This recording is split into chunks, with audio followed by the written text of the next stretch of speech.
It's Waxing Lyrical, baby. Hello, Waxies, and welcome to Waxing Lyrical with Mains and Dutch. I'm your host, Mains, and my colleague in the Danger Zone in Rainford. It's Mr. Neil Dutton. How are we, Neil? It's nearly. In fact, it is over. It is done. The off-season officially starts here, right? Yeah, the ring has been cast into the fires. Indeed. The 2019 season is officially over in February of 2020. We will review the Super Bowl briefly. I'm sure if you listen to us, you listen to hundreds of other podcasts related to that stuff, so we will give it the details it deserves as a brief overview.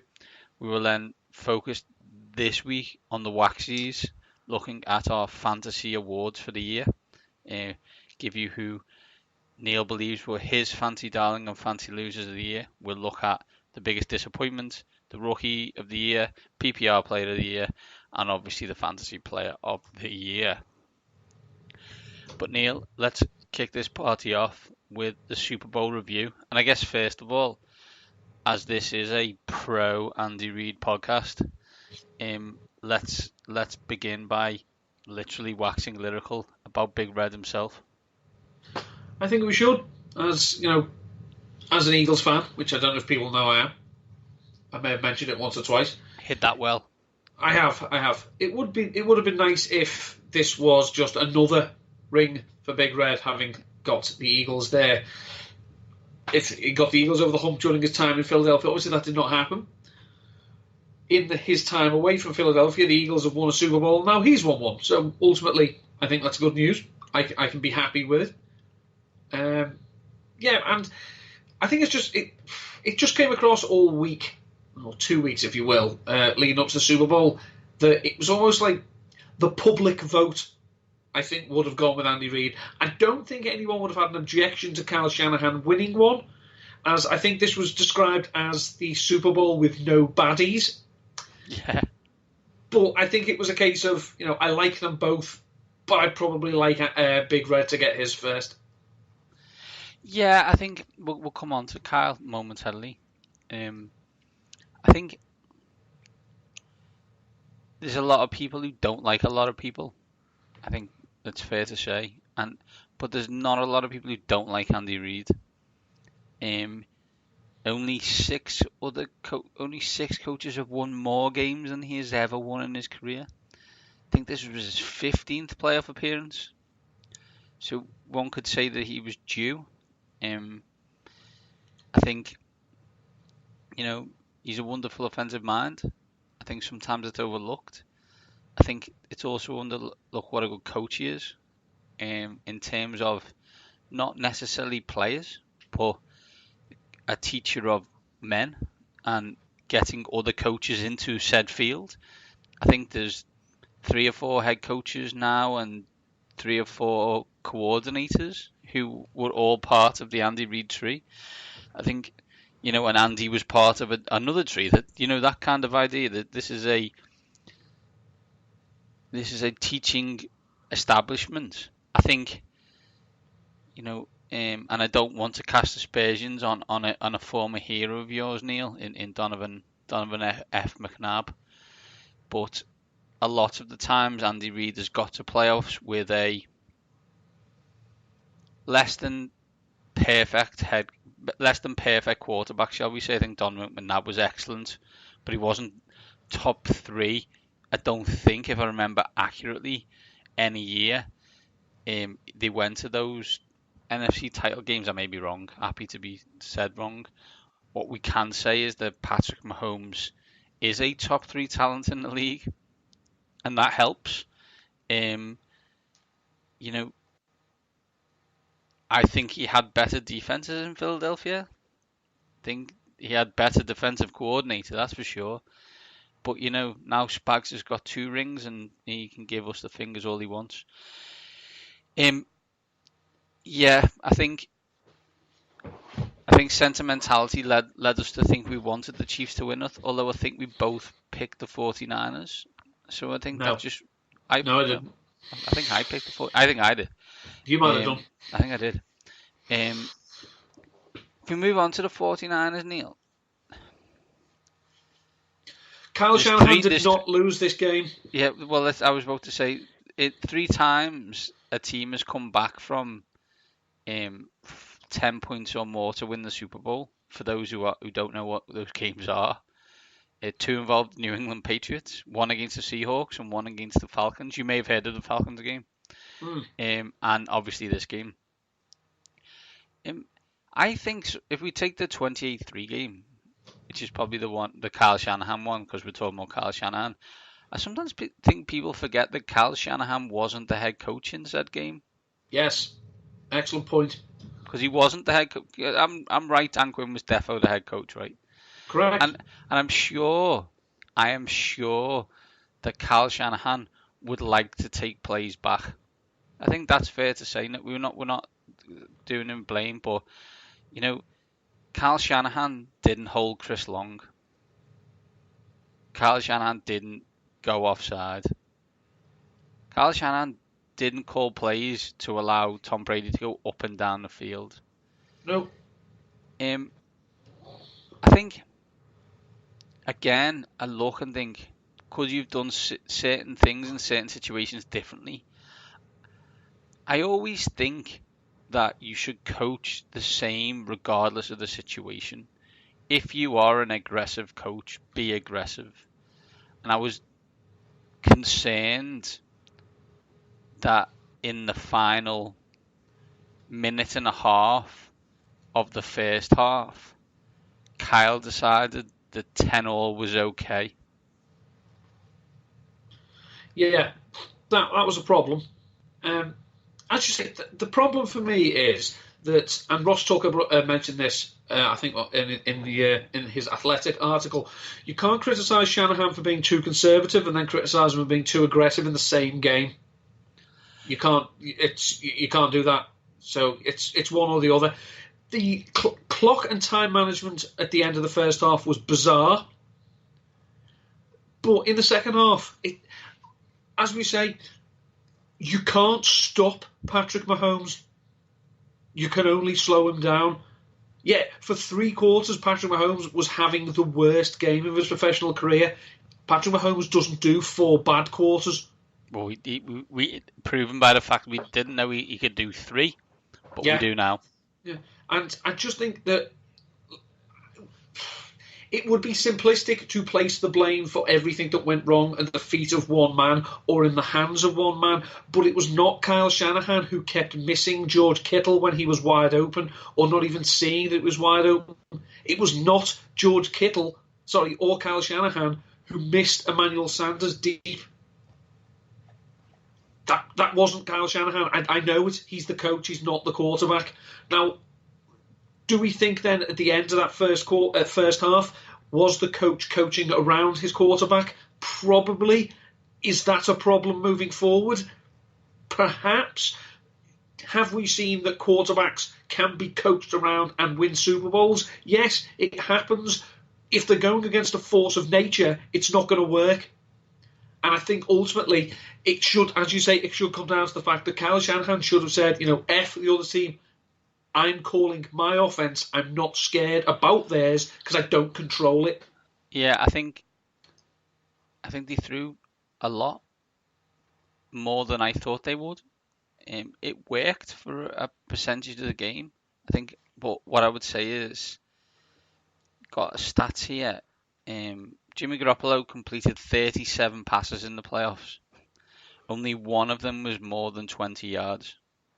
He also threw 329 passes in the regular season, 20 of which went that distance. That 6% deep throw completion rate is the lowest in the NFL. So, as you said, the play of the game, when you look at it in that situation, is the throw to Emmanuel Sanders, right? Because if they make that play, it's over. They don't make that play, and they're still in it. It's not a game where I'm gonna call a referendum on Jimmy Garoppolo. I'm just not. But I think he has to be better, because I think it was a game which was a tale of 2 quarterbacks and what they do in adversity.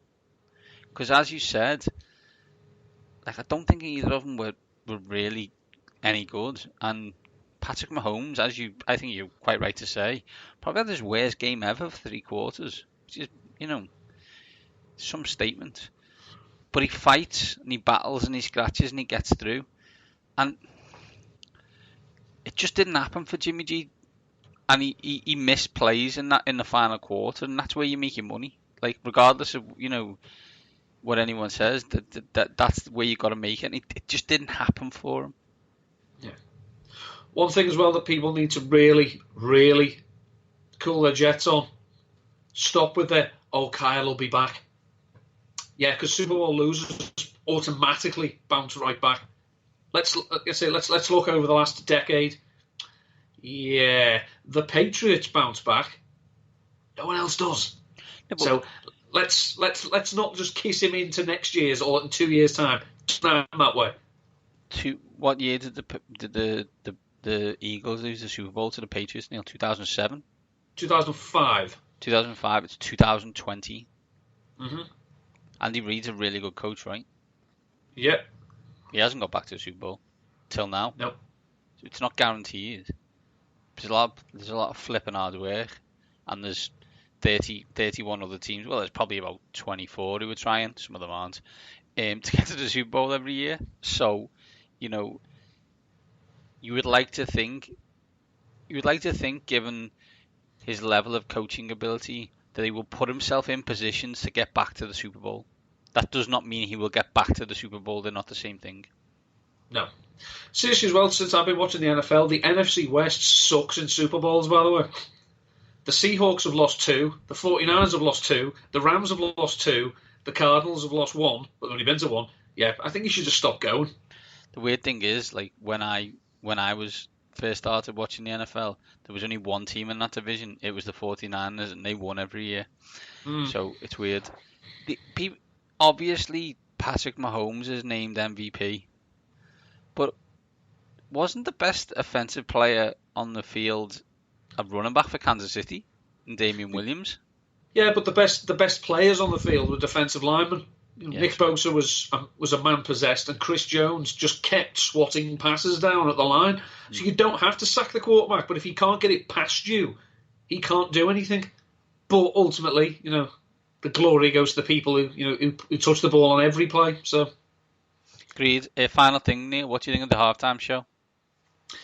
One for the dads. One for the dads. I'll try and be polite. There was gyrating, and lots of it. I think what we should say, it was a fantastic show. I thought it was really well produced and well done. The gyrating and whatever. That's what shows are. Adam Levine did it with his flipping top off last year, and no one batted an eyelid. So all that's nonsense to me. It seemed like a good show. People seem to enjoy it. If we can look like that at 43 and 51, then we're doing very well for ourselves. Spoiler, will not be happening. Narrator comment. That won't happen. That's the Super Bowl over, Neil.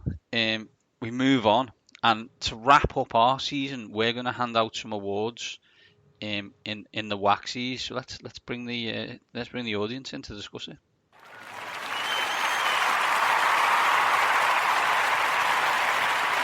One of the players could be with us, sadly.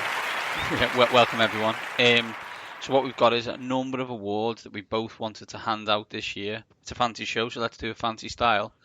We will build up to Fancy Player of the Year. Let's start with the downside category, and give me your fantasy disappointment of the year, Neil. Fantasy disappointment of the year, and I'm not placing this all on him, as there were many circumstances that contributed to this, but it's Juju Smith-Schuster. I think many of us hoped, probably prayed, that he would literally hoover up all of Antonio Brown's work. That's why he was going as the wide receiver 5 in drafts right up to the beginning of the season. Yeah, he finished the wide receiver 60 in terms of fantasy points per game. Now, I know it doesn't help when you have Ben Roethlisberger for a game and a half, someone called Duck, and Mason Rudolph, who is below replacement level. So, and he's still young. He's been productive in the NFL before, so I'm sure he will bounce back. But anyone who took him early second round, maybe late first, you kind of felt good about that decision come about week 4 or 5, to be honest. First 2 picks in the UK Fantasy League draft. Pick 1, Michael Thomas. Pick 2 on the way back, Juju Smith-Schuster. 42 receptions, 552 yards and 3 touchdowns. You will not be surprised to hear Mainzy didn't make the playoffs. He is also my fantasy disappointment of the year. I was looking at kind of ADPs and stuff, and I noticed that, like, you know, when you look at it, Lev Bell was really high drafted as well. But I don't, you know, the running back thing is a bit of a whatever for me.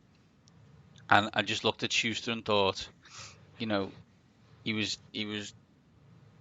I think average draft position he was 17th, and he ended up like, and it was like the wide receiver 6th. And what do you say he was 60th?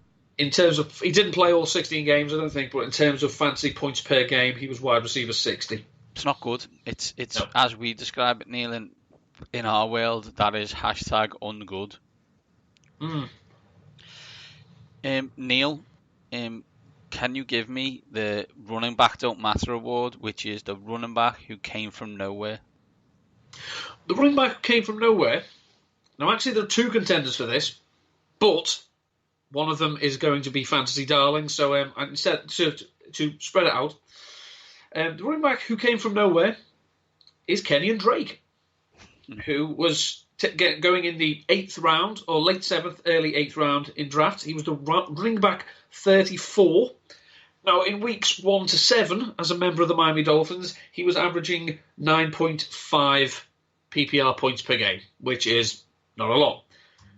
From week 8 to the end of the season, he averaged 19.7 fantasy points per game and was the running back 8 in that time. It's good. I like it. Yeah, as I say, for basically just under half a season's work, he finished overall as the running back 17, but as I say, bear in mind, he was the running back 8 for half the season.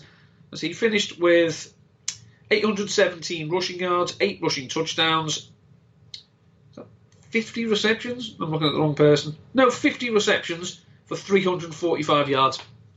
I'm not saying, I don't know what's going to happen with him. He's a free agent. I imagine the Cardinals would probably like him to stay. But you would guess. Yeah, but just look at the production you got from someone who got taken as running back 34. Running matters, running backs do not. And that is why the running backs don't matter. The running back who came from nowhere is not one person. It's 3 people. It's probably 2 people, but we'll add one in. In standard scoring, each of these 3 players all got over 100 points in their standard scoring. And they are Raheem Mostert, Tevin Coleman, Matt Breida. That's, ladies and gentlemen, the Shanahanigans in full effect. If I look here, I think the first one of these running backs is probably Tevin Coleman, who was 26 average draft, which is a 56 overall. These are players who are mid-round draft picks who all got you over 100 points. And if you were smart, you probably picked 2 of them up in some kind of crazy handcuff scenario because you didn't know from one week to the next what was going on. So they are classic scenario of you don't want to pick a Kyle Shanahan running back early, but you do want to pick a Kyle Shanahan running back in your team. Yeah. Little tip, same with the Patriots, take the cheapest one. Yeah, absolutely. Which probably this year was Mostert. It won't be the cheapest one this year. Neil, let's move on. Let's use a drop for a change, and let's talk about Neil's fantasy darling of the year. Hello, darling. Fantasy darling of the year. He wasn't, he began strong. He didn't fade away. He just had his role changed, but he was still ridiculously productive. That's Austin Eckler. Say running backs don't matter, except in fantasy. Austin Eckler finished overall as the running back 4 in PPR points. This was because in 16 of his game weeks, he finished inside the top 24. And in 7 of those weeks, he finished inside the top 12. He was ridiculously productive when Melvin Gordon wasn't there, and he was nicely efficient when Melvin Gordon was. Considering he was the running back 30 going off the board before the draft and was going in the 6th round, I think if you got him in the 6th round, you're probably quite pleased with yourself. So, my fantasy darling for the 2019 season is Austin Eckler. I think the thing about Eckler is, and why, I'd be technically buy everywhere next year on him, is he's almost a definition of what Phil Rivers wants out of a running back in his scheme, right? Mm-hmm. And at the moment, we don't know who's going to be the quarterback of the LA Chargers. I said LA, get in. But that causes concern for me, because then I don't know what Eckler's going to do either. Yeah. Neil, that was a good story. Let's hear a bad one. Fancy loser of the year.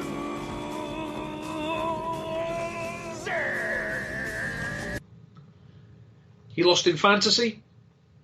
He lost his job. He's probably going to lose his team. It's David Johnson. He was the running back 6 in drafts.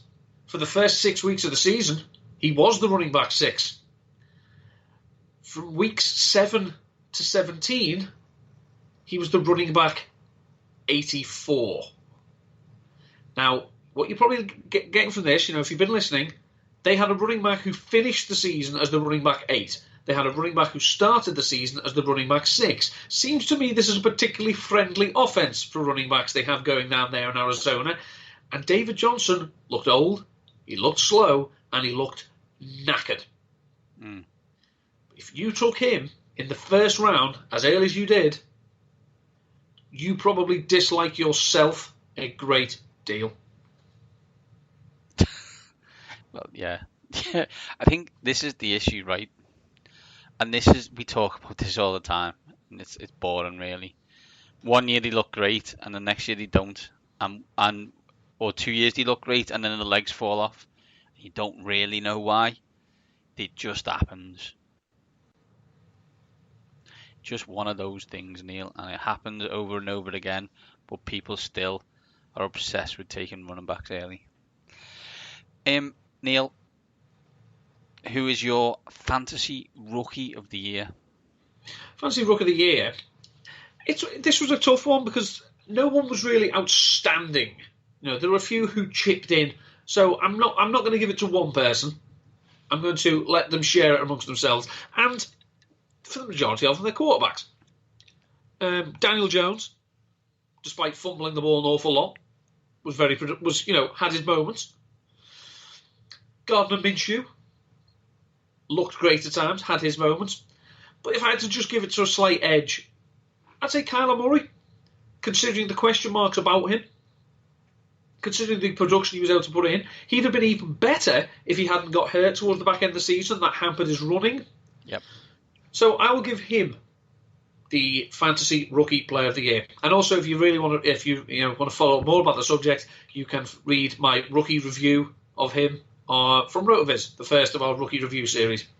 On ESPN, he was 8th in scoring, 285 points, just behind Patrick Mahomes and ahead of Aaron Rodgers. Ahead of Matt Ryan, Tom Brady. It's not bad. Do you know what I mean? It's good. I also thought Kyler Murray. I wanted to give mentions to other players as well. Best running back, Josh Jacobs, 191 points. And best wide receiver, fancy-wise, from a rookie was Terry F1 McLaurin, 191 points. I think that should be taken into context. Like, Washington's offense from maybe week 2 to about week 12 was one of the worst things ever created by a human, and he still got 191 points. See, if I can just stop you there, though, if we go by the actual, correct way you score fancy points, i.e. PPR, then AJ Brown was the wide receiver 21, despite only having 52 receptions. Yep. I'm not picking it because of the numbers. I'm saying Terry McLaurin played for Washington. Yeah. A team that won like a game and scored a load of fantasy points, and that's why he was good this year. AJ Brown is 700 foot, is built like a linebacker times 4, and played on a good team. He's a full grown man, and also He's 2 full grown men, Neil. And also, while PPR running backs, then Josh Jacobs finished with 191.6 PPR points. That was good for running back 21. But at running back 15, with 218.7, is the best Penn State running back in the NFC East, Mr. Miles Sanders. Which is unbelievable because he refused to play him for the majority of the season. Wait till they're ready. Yeah, whenever. On to PPR, Neil. Who is the PPR player of the year? This is not a difficult decision, and he should probably be making his way to the stage quite quickly. That's Christian McCaffrey. Yes, I've gone Christian McCaffrey over Michael Thomas because one of them I expect to catch hundreds and thousands of balls. The other really shouldn't be doing it. I think... Especially when the Panthers, literally to the back end of the season, it became less about their record and more about his record. I think I understand why you would pick Christian McCaffrey. He got 471 points PPR, so that's a lot. What I will say is, like, just put it into context, that's 160 more points than any other running back. Which, and that other running back is Aaron Jones. The argument for Michael Thomas, who is 374, so 40 less, is he's about 100 more than Chris Godwin. So even if you wanted to go down the avenue of it being Michael Thomas, the gap between McCaffrey and his nearest running back and Thomas and his running back proves it's Christian McCaffrey, even if you wanted to give it to Michael Thomas. Final thing, Neil, standard PPR, whatever it is, who's your fancy player of the year? Fancy player of the year, and also the actual MVP of the National Football League is Mr. Lamar, not a running back, Jackson. 415 points, a lot of touchdowns, not a lot of interceptions, a lot of rushing yards, a number of touchdowns, and only 2 fumbles. Averaging 27.7 points a game, 6 more than his nearest competitor quarterback, which was Dak Prescott. Christian McCaffrey did get you more points, but I do think that in the which one swayed fantasy titles, I think getting Jackson where you picked Jackson up would have benefited you more than picking McCaffrey 1. Yeah, because the argument was, if was McCaffrey worthy of the first overall pick in amongst with Saquon Barkley, Zeke Elliott, Alvin Kamara? That's the glorified airspace that CMC was in. Whereas Lamar Jackson, where he was going, it was, do I take Baker Mayfield ahead of him, or do I just wait a little bit longer and take Kyler Murray? Now, I say Murray was very good, but Lamar Jackson was excellent. But little spoiler alert, you won't be taking him late or even getting him late in 2020. Will not happen. Yeah, and it'll be interesting because it'll be interesting when people look to draft him, given those running back numbers as well. So if you're guaranteed a guy who's going to throw for 3,000 yards and 30 touchdowns, and also rush for 1,000, it puts a serious conversation on. I don't take quarterbacks very high, because actually I'm not taking a quarterback very high. I'm taking a quarterback and a running back at the same time. It's interesting. The FFPC, which is like the high stakes fancy football, they've already started doing some drafts, and at the moment, obviously, first quarterback is Lamar Jackson. Then you've got Patrick Mahomes. Then Deshaun Watson. The quarterback 4 is Kyler Murray. That surprised me. Yeah, but you can understand it. It's that dual threat. It's the dual threat concept, right? I think that's it. So Neil, they're the awards we wanted to give out. Very similar, although neither of us knew what the other one had picked. But a lot of them are pretty obvious in who you're going to give it to this year, which is always good. And that's kind of it now. The off season starts here. We're going to start looking at drafts. We're going to start doing some interviews. And before you know it, Neil, we will be in preview season again. Absolutely. It all comes round. It all comes round again. Neil, before we bid people adieu, what have you got for us coming up?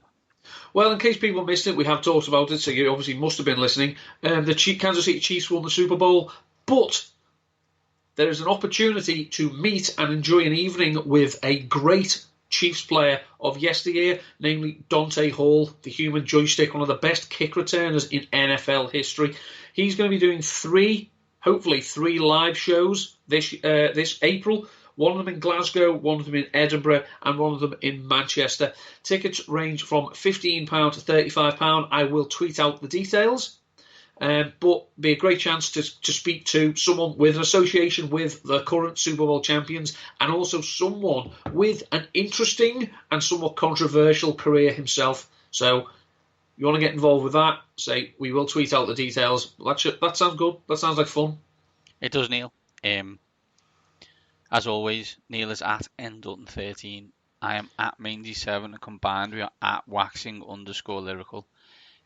We hope you've enjoyed the 2019 season as much as we have, and we look forward to building up to the 2020 season, starting pretty quickly with the draft that is upon us soon. No rest for the wicked, Neil. And on that note, these top guys are out.